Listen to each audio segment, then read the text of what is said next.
নারী স্বাস্থ্য তামাক এবং নারী স্বাস্থ্যের যে ব্যাপারটি নিয়ে কাজ করছে না। সুতরাং নারী মন্ত্রীকে অনেক ধন্যবাদ এত গুরুত্বপূর্ণ একটি বিষয়ে মনোযোগ দেওয়ার জন্য এবং এটি নিয়ে কাজ করার জন্য।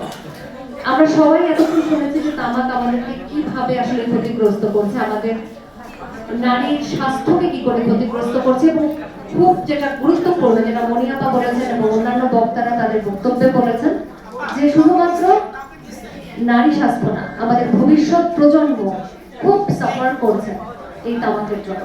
এবং সেটি যদি আমাদেরকে রোধ করতে হয়, তাহলে আমাদের এই মুহূর্তে যে তামাক নিয়ন্ত্রণ আইন রয়েছে সেটার সংশোধন অত্যন্ত জরুরি।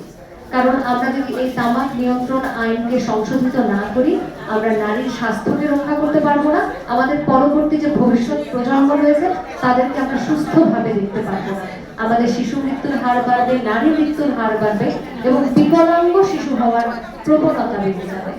আমরা চাই যে আমাদের ভবিষ্যৎ প্রজন্ম সুস্থ থাকুক, শিক্ষিত থাকুক, বেগম রোকেয়ার যে স্বপ্ন, সেই স্বপ্নকে লালন করার সাথে সাথে আরো শক্তিশালী একটি ভবিষ্যৎ, সুন্দর একটি বাংলাদেশ আমরা দেখতে চাই, এবং সেই জন্য তামাক মুক্ত বাংলাদেশ আমরা করতে চাই।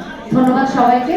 আমি আবারও স্বাস্থ্য মন্ত্রণালয়ের কাছে বিনীত অনুরোধ করবো আমাদের আইনটি যেন সংশোধিত হয় এবং আমাদেরকে এই পথে অগ্রসর হওয়ার জন্য সহযোগিতা করা। ধন্যবাদ সবাইকে।